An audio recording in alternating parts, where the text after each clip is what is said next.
जय महाराष्ट्र. भारतीय जनता पक्ष, अजित पवार गट आणि शिंदे गट या फोडाफोडीच्या राजकारणामध्ये जवळपास 2 वर्ष पूर्ण झालेली आहेत. यातच जुने जे महायुतीचे शिल्पकार होते ते मात्र प्रचंड नाराज असल्याचं दिसून येत आहे. एकीकडे महाराष्ट्रामधलं बदललेलं राजकारण आणि या बदलाच्या राजकारणाच्या पोटीच आता एकमेकांचा बळी घेणे आणि बदला घेणे ही सूड भावना निर्माण झालेली आहे. यातूनच महाराष्ट्राची प्रतिमा ही डागाळलेली आहे. जनतेने प्रचंड मताने आपल्याला निवडून दिलं, मात्र आपणही त्या चुका पुन्हा करत आहोत.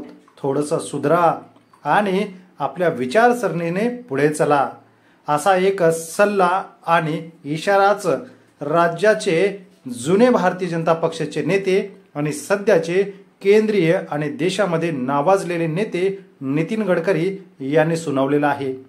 थोडंसं भारतीय जनता पक्षाचं भान ठेवा.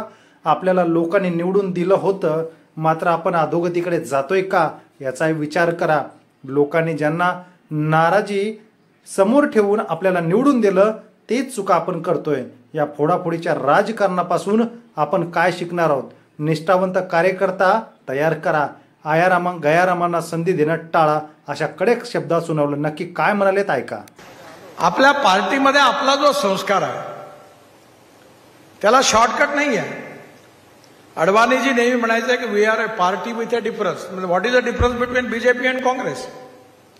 आपलं वेगळेपण कशात आहे आणि हे वेगळेपण कशात आहे हे जर आपण लक्षात ठेवलं तर आपण नक्कीच पार्टी विथ अ डिफरन्स राहू. पण जे काम नाही करायला पाहिजे, जे ज्यांनी केलं आणि ज्यांच्या नाराजीमधून लोकांनी आपल्याला निवडून दिलं, तेच काम जर आपण करणार असू तर त्यांच्या जाण्यात फायदा नाही आणि आपल्या येण्यात फायदा नाही.